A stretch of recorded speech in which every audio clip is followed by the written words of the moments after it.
Padre Fábio, a pessoa não quis se identificar. Ela fala assim: ajudei muito uma pessoa e fui traído por ela. Essa pessoa foge de mim o tempo todo e ainda por cima, padre, me deve dinheiro. O que eu devo fazer? Pudesse pelo menos recuperar o dinheiro perdido. Mas você sabe que às vezes eu fico pensando que existe um prejuízo muito pior do que o financeiro, que é justamente a raiva. Eu me lembro que já passei algumas experiências na minha vida em que eu me sentia prejudicado por alguma coisa que o outro me fazia, e porque eu não era capaz de esquecer o que o outro me fazia ou me fez, eu estendia aquele malefício durante tempos na minha vida, porque eu era muito rancoroso. Hoje, graças a Deus, às vezes eu me magoo com uma situação, 4, 5 dias depois já não lembro mais o motivo. Sei que eu fiquei magoado, mas não lembro mais o motivo. Porque a gente acaba desenvolvendo um mecanismo de defesa, de saúde, é mais que defesa, é de saúde. Porque guardar o rancor, guardar o ressentimento, é uma forma muito estranha que a gente tem de criar um prejuízo pior do que aquele que a pessoa já nos deu. Então a melhor maneira, minha filha, de vencer uma traição é a gente não se permitir trair. Porque se o outro me traiu, então tá bom. Eu vou dar um jeito de fazer essa faxina na alma, mas eu não quero ser meu traidor. Eu preciso julgar a favor. Eu preciso ganhar essa partida. A vida é muito curta para eu poder ficar perdendo tempo julgando contra mim. Então, guardar a traição do outro, acomodar essa traição do outro dentro de mim, é uma prova, na verdade, é uma maneira muito, desculpe-me, impiedosa e burra de viver. Eu não posso ser impiedoso com o outro, muito menos comigo. Então é minha tarefa diária de organizar dentro de mim os sentimentos estragados que o outro largou e que não me pertencem. Eu preciso jogar fora isso. E é uma forma, claro que não é fácil fazer. Essa faxina espiritual, essa faxina afetiva não é fácil. Mas é uma forma que a gente tem de começar o processo de cura. Às vezes eu encontro mulheres que foram traídas pelos seus maridos e que ficam eternamente machucadas pela traição. Não deve ser fácil mesmo. A traição entre esposos é uma coisa que deve doer muito.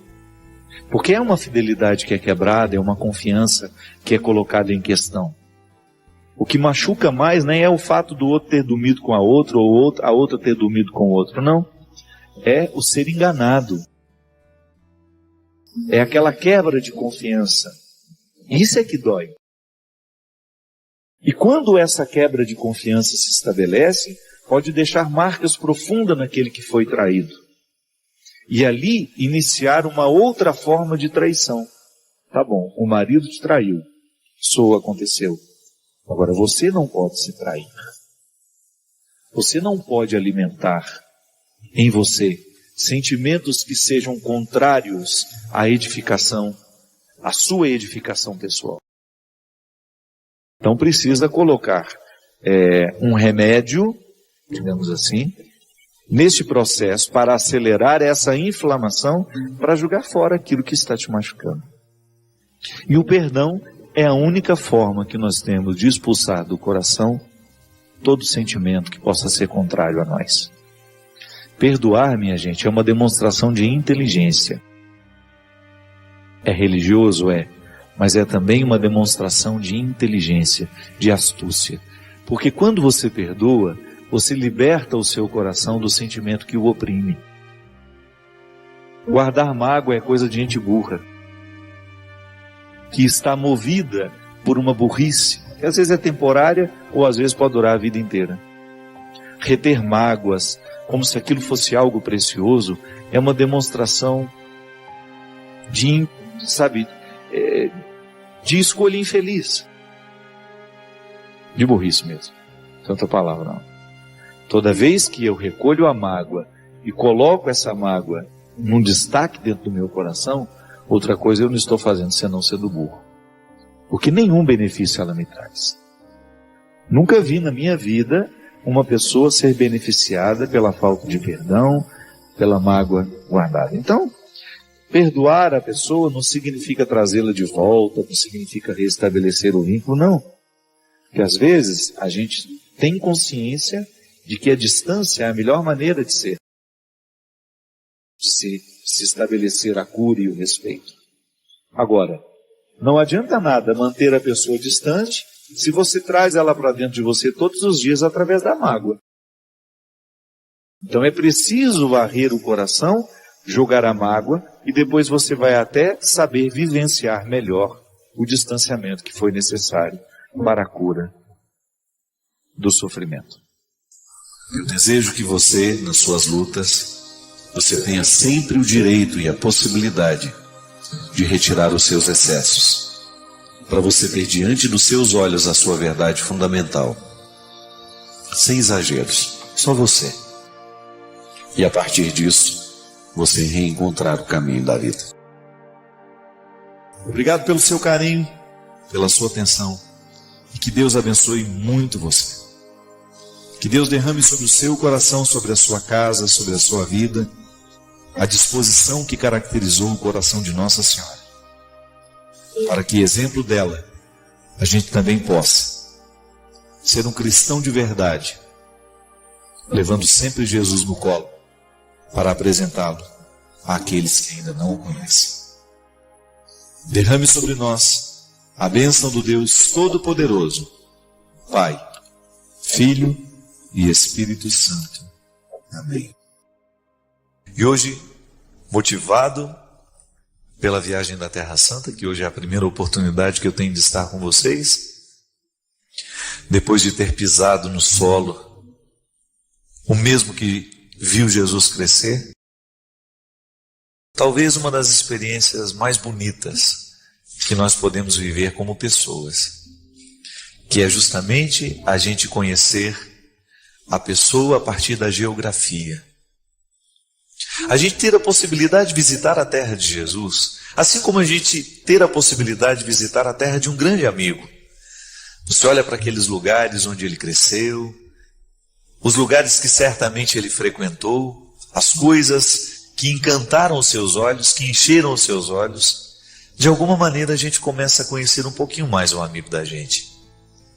Se a gente tem a oportunidade de ir nas raízes das nossas amizades, a gente certamente se torna mais amigo, porque provoca dentro de nós uma forma de conhecimento que a convivência talvez não tenha dado plenamente. Conhecer a raiz, o local onde nasceu os nossos grandes amigos. Confesso para vocês que essa foi a mística que me levou pela Terra Santa fora. Saber que eu estava conhecendo o chão do meu melhor amigo, a vida, o lugar onde brotou, onde todos os grandes acontecimentos se deram. Olhar para o mar da Galileia e pensar que foi ali que Jesus encontrou seus amigos, que Jesus fez discípulos. Colocar o nosso pé naquela água e pensar que, mesmo não sendo a mesma água daquele instante, de alguma forma nós podemos estabelecer uma ponte. De alguma forma nós também podemos nos sentir como naquele tempo. Olhar ali o Santo Sepulcro, pensar que a raiz da nossa fé está ali. Eu fiquei pensando, minha gente, o que traz sacralidade a um lugar? O que faz uma terra ser santa? E foi até assim que nós nos despedimos da Terra Santa na última celebração que nós realizamos lá. Uma terra é mais santa à medida em que ela está carregada de significados. O conceito de sagrado é esse. É você retirar do lugar comum e você colocar num lugar reservado. O sagrado é aquilo que você selecionou no meio de tudo que é ordinário, de tudo que é comum, e você traz para uma atmosfera diferente. É você retirar do lugar de todos os dias e você coloca no lugar especial. Quando nós dizemos que a terra é santa, que ela é sagrada, é porque de alguma forma os acontecimentos que ali se deram foram retirados do ordinário e se tornaram especiais para muita gente. Então, de maneira que nós precisamos retirar a sandália dos pés da mesma forma como Moisés escutou. retirar a sandália dos pés para adentrar um território que é santo. Um território que é santo porque é local sagrado para muita gente. É lugar de significado para muita gente, inclusive para mim. Pisar a Terra Santa foi reconhecer os locais dos meus significados. Ali, ver o lugar onde Jesus viveu é de alguma forma me transportar. Pensar que hoje tudo que eu acredito, tudo que me move como padre, como homem, foi ali que aconteceu. Foi lá que aconteceu tudo aquilo que move a nossa fé. E o maravilhoso, minha gente, é a gente voltar da Terra Santa com o desejo de santificar o que é nosso. Pensar que também eu sou convidado a fazer da minha terra uma terra santa. Descobrir no solo da minha casa, no chão da minha casa, a mesma sacralidade que há na Terra Santa, porque somente a fé, o significado, é capaz de fazer estabelecer essa ponte entre o meu coração e a Terra Santa que eu pisei. Aí eu recolho a sacralidade para mim também. E eu começo a pronunciar o meu nome, recordando-me de que também eu sou um território santo. Por uma razão muito simples. O mesmo Deus que andou naquela terra também anda por aqui. O mesmo Jesus que pisou naquele solo também pisa por aqui. E mesmo que você nunca tenha pisado na Terra Santa, você também pode dizer: eu também sou um solo santo. Porque se o solo fica santo porque o sagrado pisou nele, pronto, você também é território santo, porque Deus passa por você o tempo todo. Você também é Jericó, você também é Galileia, você também é Jerusalém. Por onde Deus passa o tempo todo e acontece. O solo do seu coração, o solo da sua vida, é lugar privilegiado da manifestação de Deus. Nós também somos terra santa. Nós somos a extensão daquele lugar santo. Em nós também Deus acontece. Assim como Deus elegeu um pequeno lugar do mundo, um lugar cheio de contradição, um lugar cheio de guerras. Deus escolheu aquele lugar, o umbigo do mundo, para se manifestar plenamente em seu Filho Jesus. Porque o mistério da encarnação precisava de pátria, precisava de cidade, precisava de local. Belém, uma cidadezinha lá no interior, uma cidadezinha pobre, foi lá que Deus escolheu. Quem sabe hoje você também se reconheça assim. A pobreza do seu coração lhe faz ser semelhante a Belém, uma cidadezinha escondida no meio de tantas outras. Quantas vezes a gente sente isso, não é verdade? Quantas vezes a gente olha para a gente e se sente uma cidade escondida no meio de tantas outras cidades. Mas aí, neste lugar que os meus olhos não alcançam, que talvez nem chegue ao conhecimento de muita gente, é aí, nessa cidade que é o seu coração, que Deus continua acontecendo. Porque o mistério da encarnação, ele tem o seu desdobramento histórico em cada um de nós. Deus continua encarnado pela força de seu Filho em nós. É o mistério da ressurreição, é o mistério da encarnação, é o mistério da continuidade de Deus no tempo. Deus continua acontecendo em mim e em você. Então, de maneira que nós podemos ser Belém, a cidade da simplicidade, de maneira que nós podemos ser Jerusalém, a cidade dos grandes templos, podemos ser Jericó, a cidade dos grandes milagres, podemos ser o Mar da Galileia, o local dos grandes encontros. Enfim, cada dia nós somos um pouquinho dessa terra santa. Ora somos o lugar do milagre, ora somos o lugar do silêncio, ora somos o lugar da morte, ora somos o lugar da ressurreição. Não importa qual seja o lugar, com qual lugar você se identifica hoje. O importante é você tomar consciência de que daqueles muitos lugares que compõem a Terra Santa, você hoje é uma delas.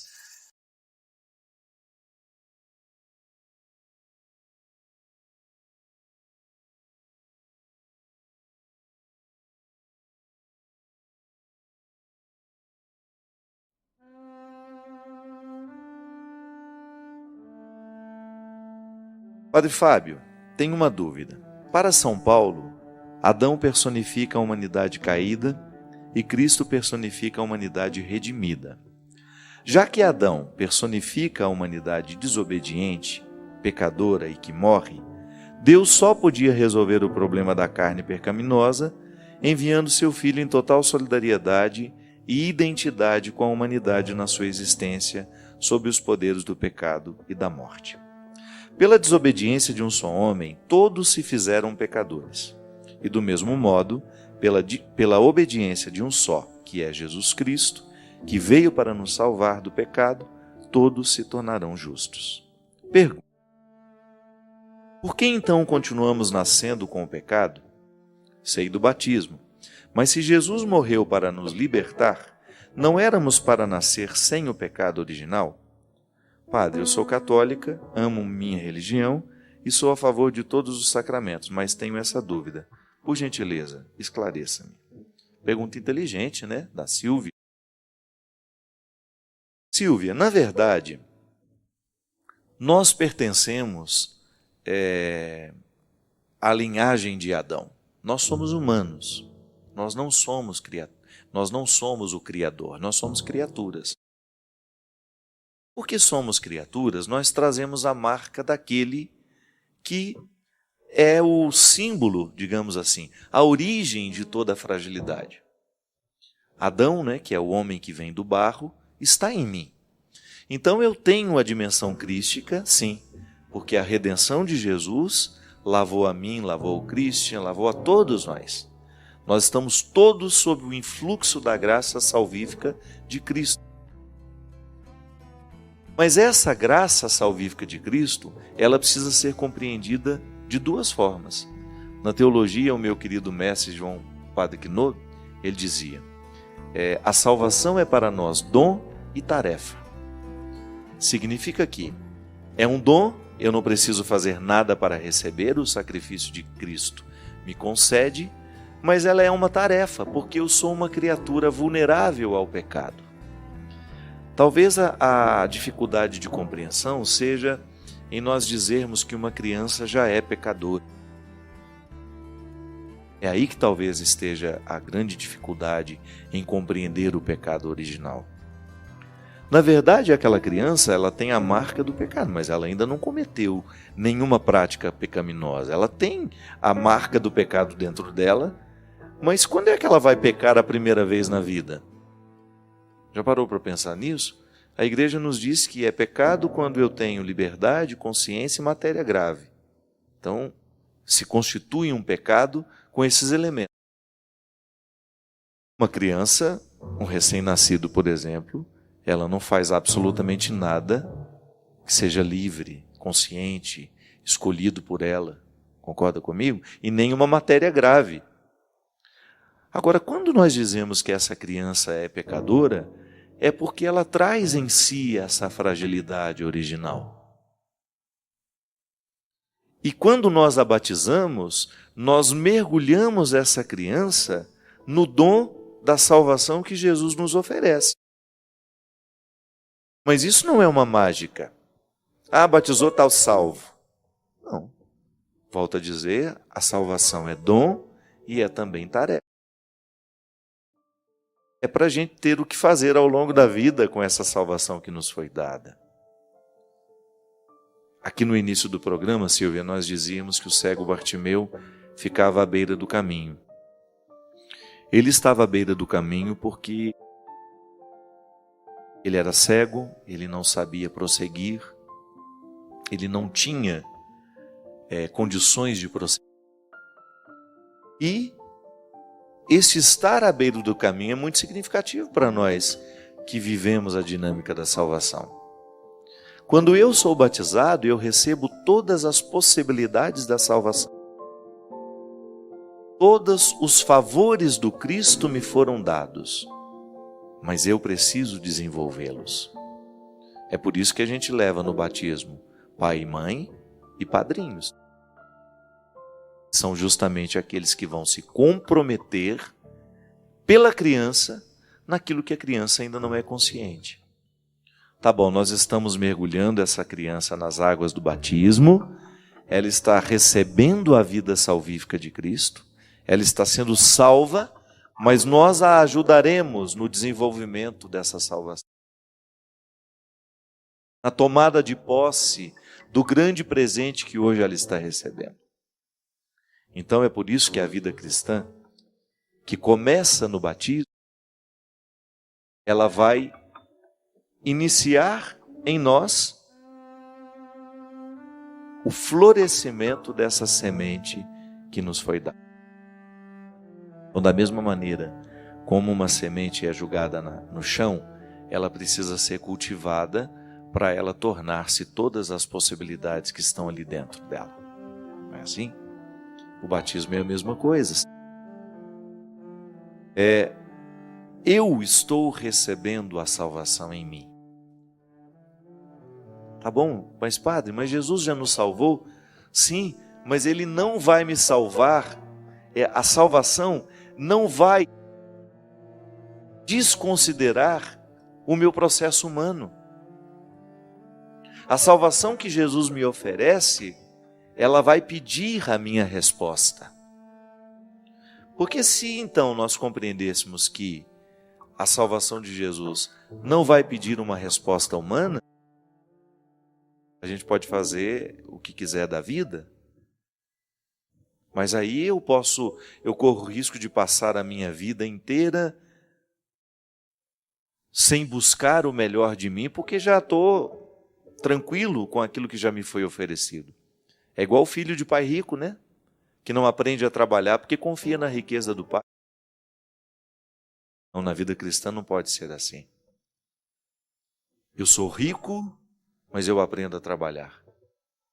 Eu já possuo a salvação e eu vou desenvolvê-la através do meu esforço, da minha luta. E é interessante porque aí você poderia dizer, mas então é o nosso esforço que nos salva. Ele ajuda. Mas o movimento primeiro, anterior, é de Deus. Santo Agostinho dizia que até para eu me reconhecer pecador, eu já tenho que estar sob o influxo da graça. Então Deus vem antes de tudo, e até para eu me converter, eu preciso já estar munido da sua coragem, do seu favor. E isso que é interessante. Cada vez que eu consigo vencer uma dimensão pecaminosa do meu jeito de ser, da minha personalidade, eu estou atualizando a salvação de Cristo. Sabe, é como se eu estendesse os braços e dissesse, opa, isso aqui me pertence. E é o esforço de estender o braço. A nossa fé é operante, isto é, ela nos coloca em ação. Eu creio na salvação e vivencio a dinâmica da salvação nos meus dias. Eu não cruzo os braços esperando pela salvação. Vou trabalhar no meu dia a dia.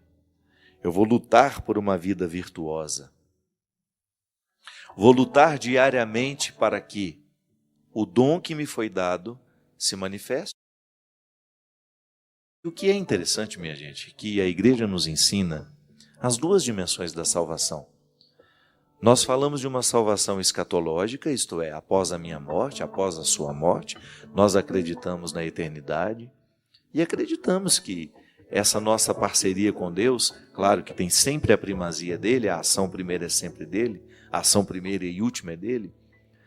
Essa ação nos qualifica, nos dá o direito de viver a eternidade, de desfrutar a eternidade.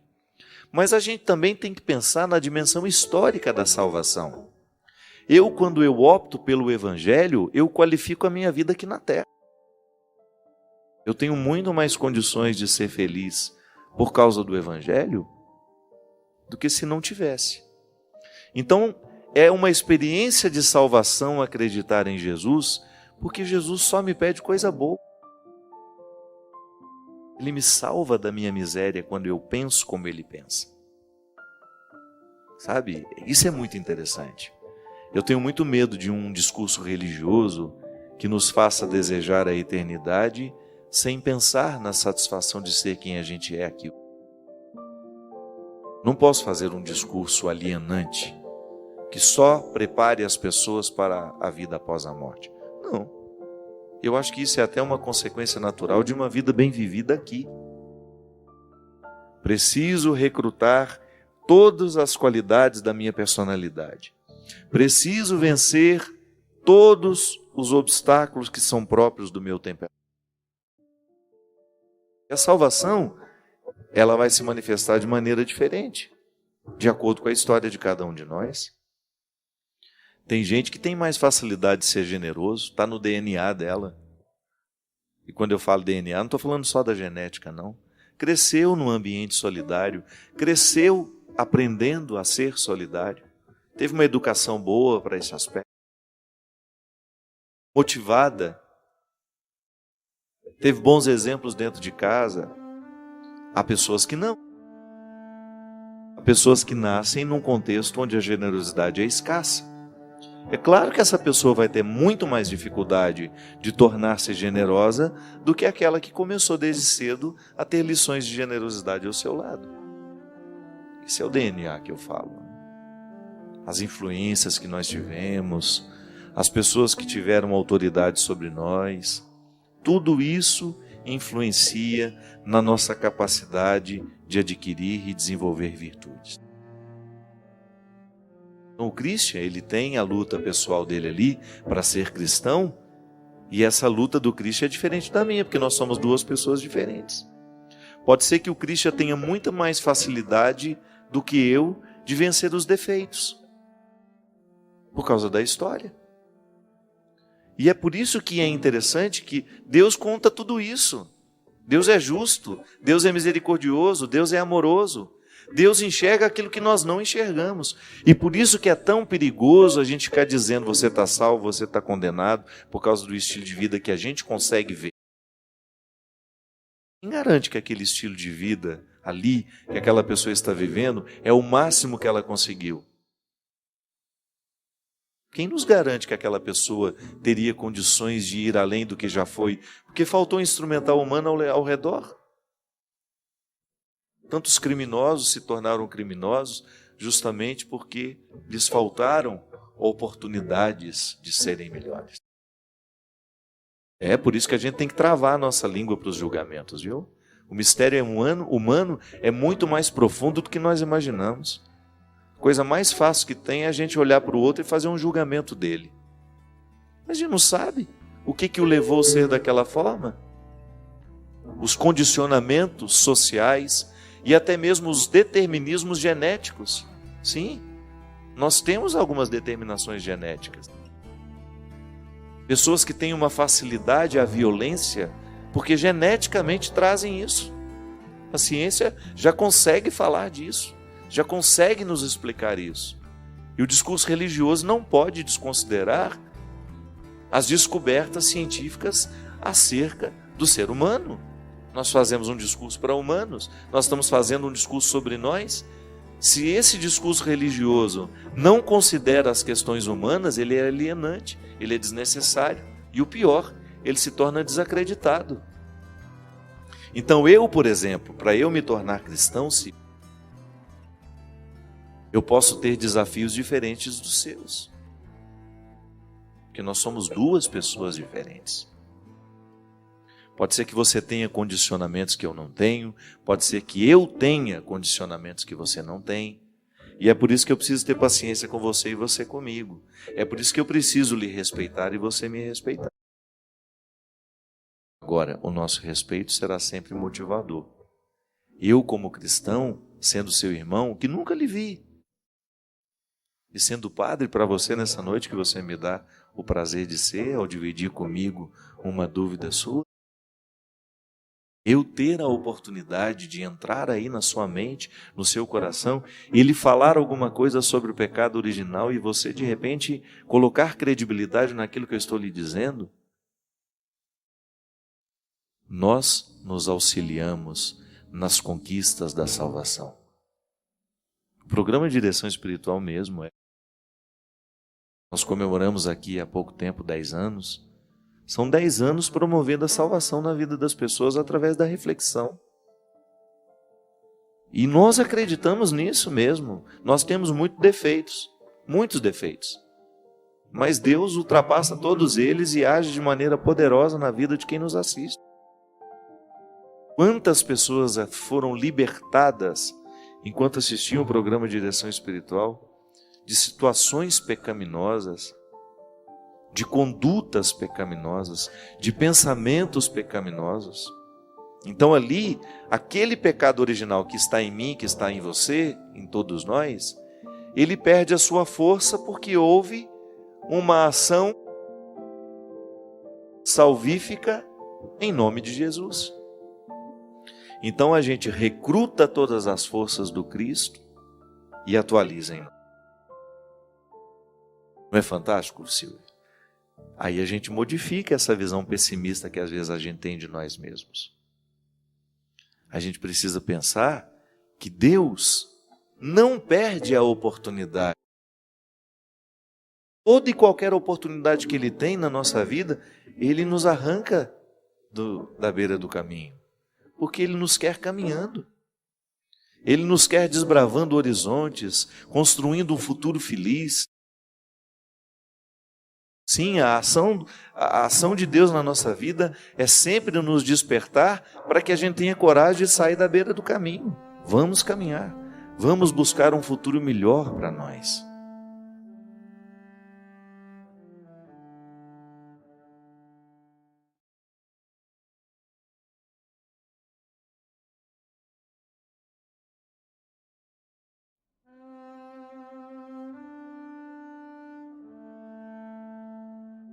Apesar do meu pecado, apesar da minha fraqueza, eu tudo posso naquele que me fortalece.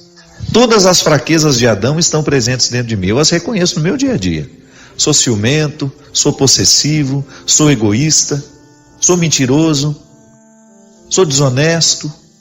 Não é assim? Sem nenhuma hipocrisia, todos nós humanos não podemos dizer que em algum momento da nossa vida nós somos isso? Sem medo de errar. Você também já mentiu, você também já foi desonesto, você também já foi fofoqueiro. Só que nós somos convidados a viver de um outro jeito. Apesar de todas essas fraquezas estarem em mim e em você, nós somos convidados a dar um passo na direção de um ser humano melhor, que não é só o nosso esforço. É claro que o nosso esforço conta nessa história, mas é a graça de Deus agindo sobre o nosso esforço que nos dá o direito de dizer: tudo posso naquele que me fortalece. Porque nós não temos o direito de ficar desanimados. Toda vez que nós estivermos acabrunhados pelo nosso pecado, pelos malefícios da nossa tendência à mesquinharia, a tendência àquilo que é ruim, nós precisamos nos recordar da voz de Jesus a nos chamar e a nos convocar para que a gente possa chegar ao lugar que Ele preparou para nós. Você ainda não chegou nem à metade daquilo que Deus preparou para você. Eu não vou aceitar o fracasso como definitivo. Vou até passar por ele.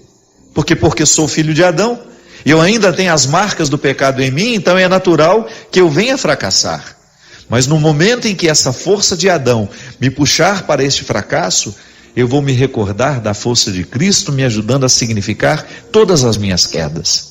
O verdadeiro cristão é aquele que significa todas as suas quedas a partir da dinâmica da graça.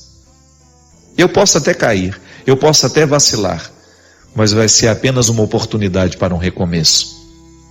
Talvez seja só para me lembrar que eu sou frágil, que eu tenho que ter paciência com os que estão ao meu lado, que eu não tenho o direito de ser arrogante, que a minha experiência de fé, ela tem de me conectar àqueles que são fracos como eu, que eu não estou nessa caminhada sozinho, que nessa caminhada não cabe arrogância, não cabe prepotência, não cabe vaidade. Aliás, a vaidade espiritual é a pior que nós podemos ter na vida. Que quando a gente olha para a experiência de Deus que nós fizemos e a gente se sente melhor que os outros por causa dela. Toda vez que eu posso naquele que me fortalece, eu tenho que poder com humildade. Esse posso aqui não é nariz empinado, não.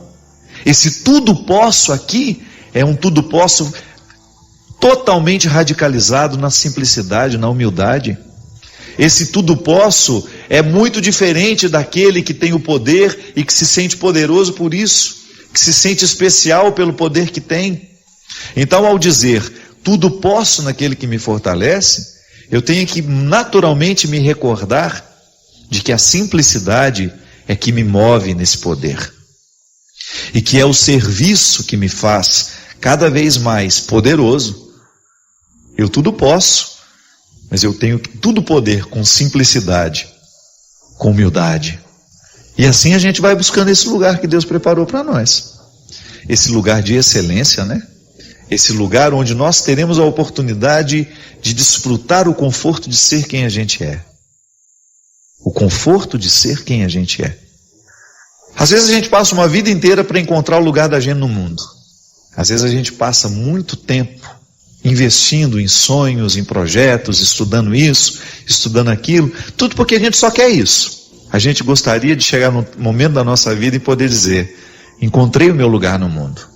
Estou feliz sendo quem eu sou.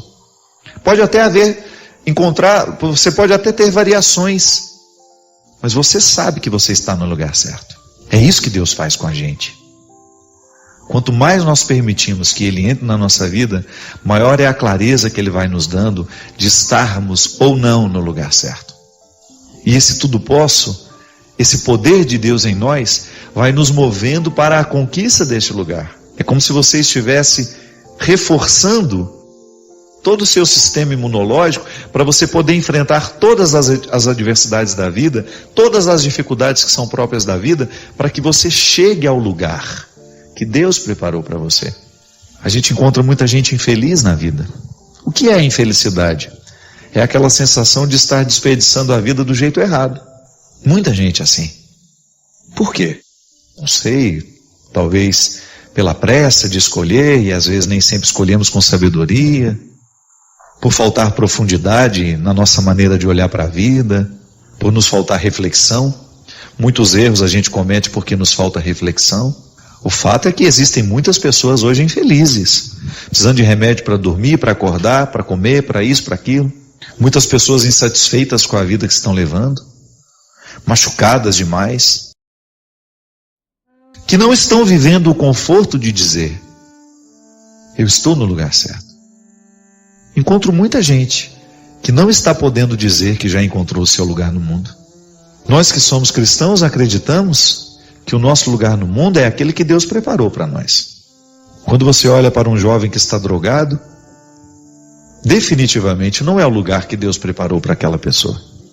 Quando você vê alguém destruindo a vida com o álcool, não podemos acreditar que Deus tenha preparado aquela pessoa, tenha tecido aquela pessoa no ventre de uma mulher, para que depois ela desperdiçasse a vida dela com o vício do álcool. Que morresse antes da hora, que matasse outras pessoas antes da hora também. A infelicidade é sim, ela pode ser um sinalizador de que nós não estamos no lugar que Deus gostaria que nós estivéssemos. É por isso que a gente sempre precisa levar muito a sério a insatisfação. Eu sempre gosto de levar a sério as insatisfações do meu coração, porque Deus me mostra muitas coisas através dessas insatisfações.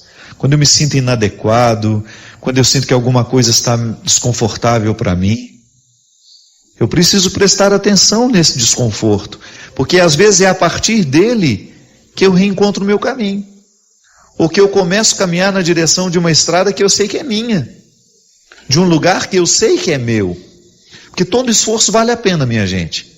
Todo esforço sempre vale a pena, desde que ele nos leve ao lugar que nos foi preparado. Se eu tenho que caminhar 1000 quilômetros na direção de um lugar que eu quero chegar, que ótimo. Eu vou tolerar os 1000 quilômetros. Agora, se eu tiver que caminhar 100 quilômetros na direção de um destino que eu sei que não é o que eu quero, vai ser muito mais penoso. É aí que você pode ver se há felicidade no seu processo de busca. Porque a estrada também é um lugar. Quando a gente vai viajar, quando a gente prepara férias, até o deslocamento já é satisfação, não é? É bom ir, desde que você esteja indo para o lugar certo. Se você não está indo contrariado, se você fez a escolha correta, se você estudou bem o lugar do seu descanso, então você vai com uma disposição muito maior. Na vida é a mesma coisa. Se eu estou colocando o meu empenho na direção de uma estrada que não é minha, de um destino que não é meu, é claro que a infelicidade vai se manifestar. É por isso que você precisa abrir bem os olhos para identificar se você está satisfeito sendo quem você é. Se está valendo a pena andar na estrada que você escolheu andar.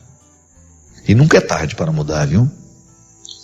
Nunca é tarde para a gente acordar a nossa consciência para o sonho que Deus tem para nós. Porque você tem de viver esse poder. Volto a dizer, não é o poder da arrogância. O poder de Deus na nossa vida é esse que nos fortalece e que nos dá o direito de dizer que nós tudo podemos naquele que nos fortalece. É o poder da simplicidade, da humildade, do desprendimento, da pureza de coração. Deus fica grandioso no coração que é puro. Irmã Dulce, uma baiana, uma mulher que fez uma revolução lá, naquele lugar onde ela viveu, com as pessoas com quem ela conviveu. Que mulher grandiosa, sem nunca ter sido arrogante, usando sempre a mesma roupa, tendo sempre o mesmo aspecto. Sempre apresentou uma novidade ao mundo. Por quê? Qual era a novidade que ela trazia? Era a roupa nova que ela usava? Não. Era o cabelo novo que ela apresentava para a mídia? Não.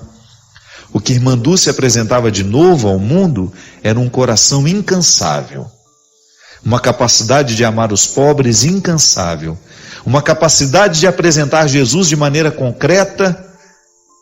Uma capacidade imensa de polvilhar o chão por onde passava com as palavras de Jesus e de convencer aqueles que estavam perto dela de fazerem o mesmo. Teresa de Calcutá, que mulher grandiosa, uma alma onde não cabia um dedo de arrogância, uma mulher que você nunca viu gritando desaforo para ninguém. Ela foi profética com a sua simplicidade, com o seu amor, com a sua generosidade. Essa mulher é revolucionária. Essa mulher soube viver o poder que Deus lhe deu. Ela tudo pôde naquele que lhe fortaleceu. Sem arrogância, sem muitos alardes, ela fez a revolução. E continua fazendo através daqueles que a seguiram. Porque o carisma não morre. É impressionante. Onde Deus age de verdade no coração de uma pessoa, aquele carisma não morre. Sabe por quê? Não coube nele. Uma alma mística não cabe em si.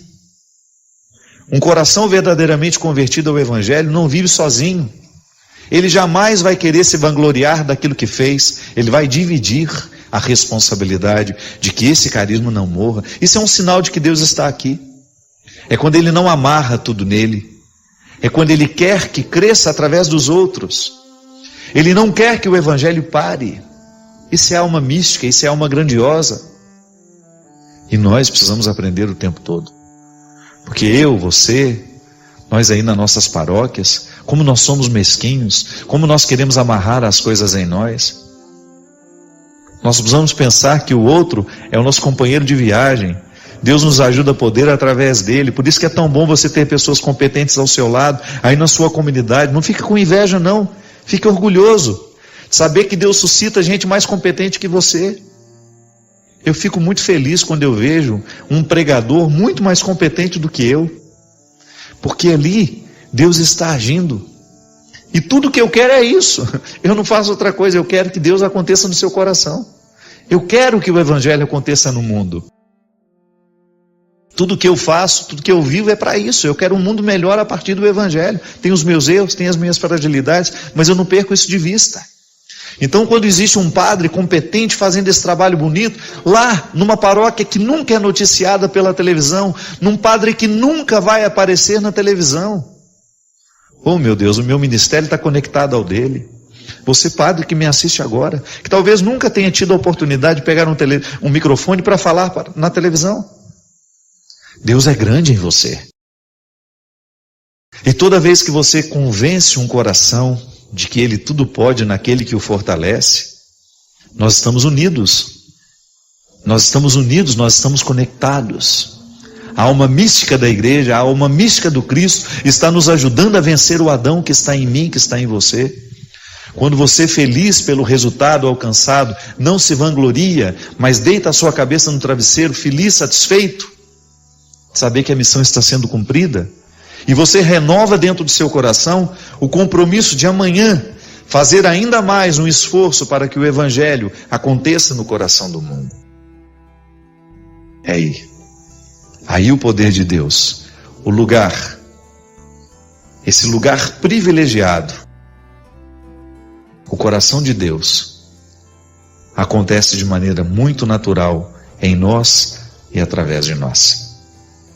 Então podemos experimentar poder que não nos deixam grandiosos, o poder que não nos deixa grandiosos, mas o poder que nos simplifica, o poder que nos aproxima, o poder que nos torna partícipes de um mesmo mistério, o poder que nos torna irmãos.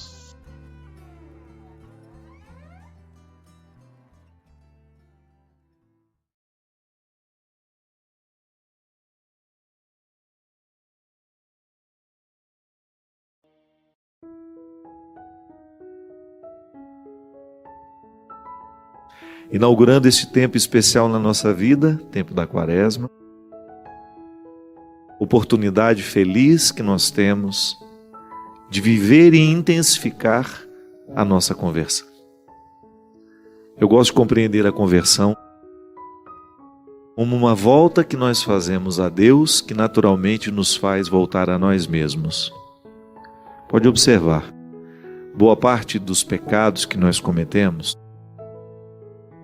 é claro que tem esses pecados do nosso dia a dia, mas eu falo de pecados que produzem uma ruptura no nosso ser, que são tão profundos, que deixam causas tão profundas em nós, que são capazes de dificultar a gente ser quem é. A conversão é a oportunidade que nós temos, já à luz do Evangelho, a gente descobrir o que em nós precisa ser modificado, precisa ser retomado, porque às vezes nós vamos nos distanciando, a gente vai se distanciando de nós mesmos. É muito fácil a gente se perder. Como esse rapaz que se perdeu e chegou a esquecer quem ele era. É interessante que no Evangelho do Filho Pródigo, nós temos neste rapaz um processo de esquecimento do ser. O pecado que ele cometeu foi tão profundo, o Evangelho não diz quanto tempo ele levou para gastar essa herança. O que a gente sabe é que, ao gastar o dinheiro que o pai havia lhe dado, ele gastou também a sua essência. Ele foi perdendo a noção de quem ele era. Junto com o dinheiro que foi embora, foi também embora a dignidade, a inteireza, a sua verdade pessoal foi ficando ofuscada. E esse menino foi perdendo a capacidade de estar no lugar certo. Porque a conversão é a gente viver essa satisfação de sentir que nós estamos no lugar certo. Hoje, você, eu, se nós não negligenciamos as nossas lutas, se a gente fez de tudo para superar as nossas mazelas, a gente ficou no lugar certo. Eu fico vendo o viciado, por exemplo. Pode ser que esse menino também tenha vivido algum vício. Esse filho pródigo do qual se refere o Evangelho. Mas o vício faz isso com a pessoa. Retira a pessoa do seu lugar, do seu posto. O filho esquece que é filho, o pai esquece que é pai, o irmão esquece que é irmão, a mãe esquece que é mãe, a filha esquece que é filha. Porque o vício vai retirando de nós a capacidade de decidir de maneira amorosa por nós mesmos. Então eu, se sou viciado, eu perco a minha capacidade de ser pai. Eu negligencio a minha oportunidade de ser irmão, de ser filho, de ser amigo. Porque o vício, ele penetra no mais profundo da pessoa e retira dela a capacidade de decidir. E toda vez que nós não somos capazes de decidir, nós também não somos capazes de amar. Porque o amor não é um instinto, é uma opção. Eu posso até ser movido ao amor. A minha natureza me leva ao amor. Mas quando eu chego lá e preciso amar, eu faço uma escolha. E se eu estou privado da minha capacidade de escolher, eu jamais serei capaz de amar alguém. É por isso que a gente precisa fazer de tudo para se superar, para superar dentro de nós o processo das carências. Porque o que é a carência? Uma amarra interior. O carente é aquele que está sempre amarrado nas suas necessidades. Ele jamais será capaz de sair de si mesmo. Ele vai sempre olhar para o outro como uma oportunidade que ele tem de satisfazer-se através do outro. E isso, minha gente, é um processo tão complexo que não é só o carente que pede amor, não. É aquele que também fica oferecendo o tempo todo como se ele fosse uma máquina de fazer caridade. Também ele não está sendo livre. Interessante isso, né? A gente identificar que até mesmo quando a gente quer amar demais, muitas vezes nós não estamos agindo por um valor, mas por uma necessidade, por uma falta de liberdade interior mesmo. É por isso que quando nós assumimos essa maturidade como um projeto de vida, a gente vai saber dizer não e sim, e o nosso amor vai ser um amor mais equilibrado. Não vai ser um amor de posse, nem tampouco vai ser um amor de autodesprezo o tempo todo. Quando a gente perde a liberdade interior, nós perdemos os atributos humanos, que é amar, sermos verdadeiros, sermos inteiros, sermos justos. Muitas vezes eu não consigo ser justo porque estou amarrado interiormente às minhas carências materiais lá da minha infância. Então hoje eu quero tudo para mim. Não consigo dividir nada com ninguém. A conversão é a gente colocar tudo isso à mesa e a gente começar a identificar onde é que nós precisamos crescer. Volto a dizer, o nosso pecado, as nossas necessidades nos retiram muitas vezes do lugar que a gente precisa ocupar. Como aconteceu com aquele menino? O que será que fez esse rapaz sair de casa? A gente pode imaginar, né? O que nos faz sair de casa? O que nos faz trocar as pessoas que nós amamos pelos desconhecidos? O que faz a gente ser ingrato? Muitas vezes com pai, com mãe, com pessoas que cuidam de nós. As nossas amarras interiores. A nossa falta de liberdade. Ah, padre, mas será que ele não queria só uma aventura? Mas se ele queria só uma aventura, por que pedir a herança? Ele poderia muito bem, pai, vou dar uma volta, conhecer o mundo e volto. Pedir a herança naquela época era como se você decretasse a morte do seu pai. Pedir a herança no contexto evangélico significava isso. Porque quando é que a gente pega a herança do pai? Quando ele está morto. Então ali, aquele menino estava dizendo ao pai que ele não queria mais ser filho dele. Aí foi viver uma vida de erros, até que chegou a solidão, chegou a fome. E aquele fundo do poço, como a gente gosta de dizer, né? Há pessoas que usam a expressão fundo do poço para poder dizer que já não há mais recurso a ser buscado, estamos na pior de todas as misérias. Aquele menino acordou. E ele acordou para aquilo que ele podia ser, mas ainda não tinha chegado ao que de fato ele era. Porque a primeira possibilidade que ele trabalhou foi de voltar e ser um empregado de seu pai. Olha o que o pecado faz com a gente. O pecado faz a gente esquecer quem a gente é. Aquele menino não acordou para a filiação, ele acordou para a possibilidade apenas de ser escravo na casa de seu pai. Ser tratado como um de seus empregados. Porque ele sabia que o pai era um homem generoso. Tratava bem os seus funcionários. Porque naquele tempo também tinha escravidão. Tratava muito bem os seus funcionários e ele pensou, volto para a casa do meu pai, vou ser tratado como um dos empregados e vai ser muito melhor do que ficar aqui nessa miséria. E assim ele fez. Reconciliou-se, pôs o orgulho no bolso, porque a gente é orgulhoso, né?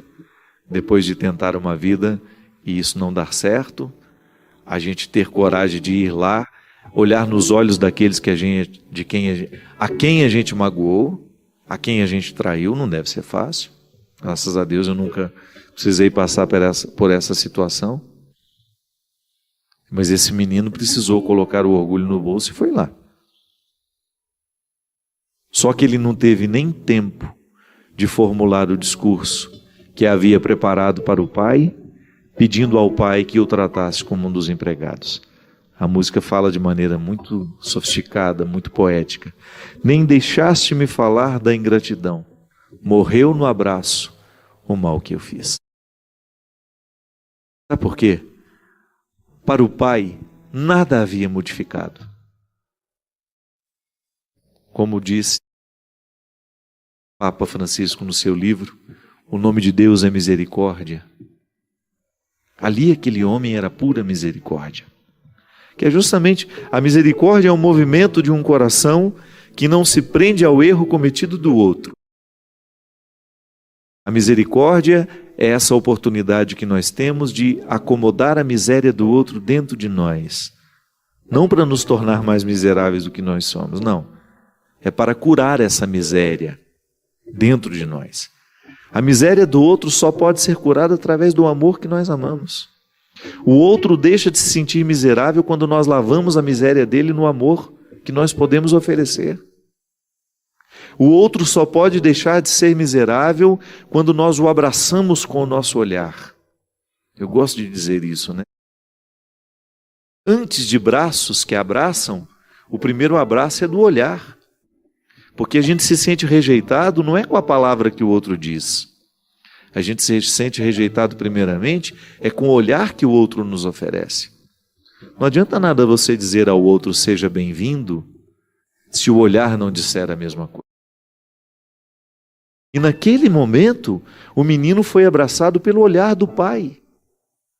Foi o olhar do pai que o encorajou a correr na direção dele. As misérias daquele menino foram lavadas pela misericórdia do pai. Tudo aquilo que ele havia preparado como argumento para tentar voltar a viver ali na propriedade do pai, apenas como um empregado, não precisou de ser dito. Aquele discurso todo foi esquecido no meio do caminho, porque o pai o ofereceu um olhar que abraçava.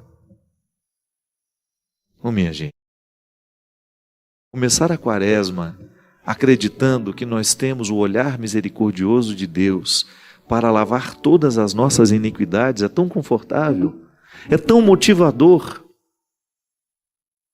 A gente acreditar nesse Deus que é misericórdia, que não se cansa de nós, que não se cansa de mim, que não se cansa de você.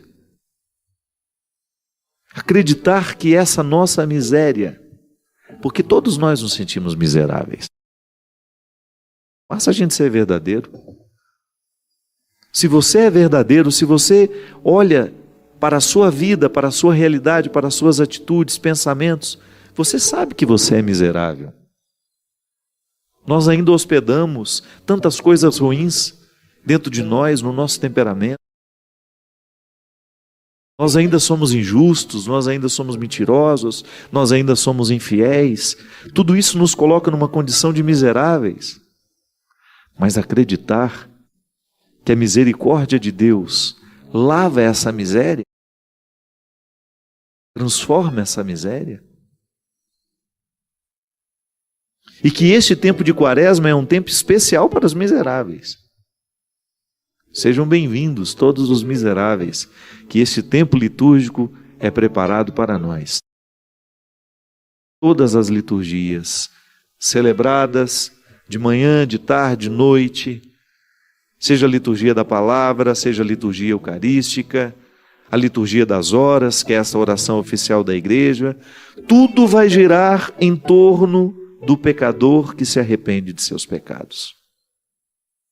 Perder essa oportunidade, viver essa quaresma esquecido dessa possibilidade, seria um crime contra você. Perder a oportunidade de mergulhar a sua alma na misericórdia de Deus. O significado das cinzas é tão interessante. O padre passa uma cruz de cinzas sobre a nossa testa, sobre a nossa cabeça, para nos recordar que nós somos do pó, frutos do pó. do pó viemos, ao pó voltaremos, e que essa breve passagem pela vida deve ser qualificada, vivida com muita humildade, com muita simplicidade, para que Deus tenha acesso ao nosso coração, para que Ele nos arranque da nossa indigência. Mas aí eu sei que eu e você também sofremos de orgulho. E às vezes nós ficamos cristalizados numa postura orgulhosa. Sabe qual é? É aquela pessoa que acostuma-se com os defeitos que tem, com os pecados que pratica. Deixa de se acusar. Você sabe que isso é um fruto do diabo em nós, né? Terrível isso. Quando a gente deixa de se acusar do pecado que comete. Quando a gente se acostuma a ser preconceituoso, quando a gente se acostuma a ser fofoqueiro, quando a gente se acostuma a ser injusto, quando a gente se acostuma a ser promíscuo, infiel, quando a gente começa a guardar na estrutura da nossa mente uma conduta pecaminosa, quando a gente não se acusa mais de destratar a mãe, de destratar o pai, de ser grosseiro com as pessoas, a gente perde a oportunidade de mergulhar a nossa miséria na misericórdia de Jesus.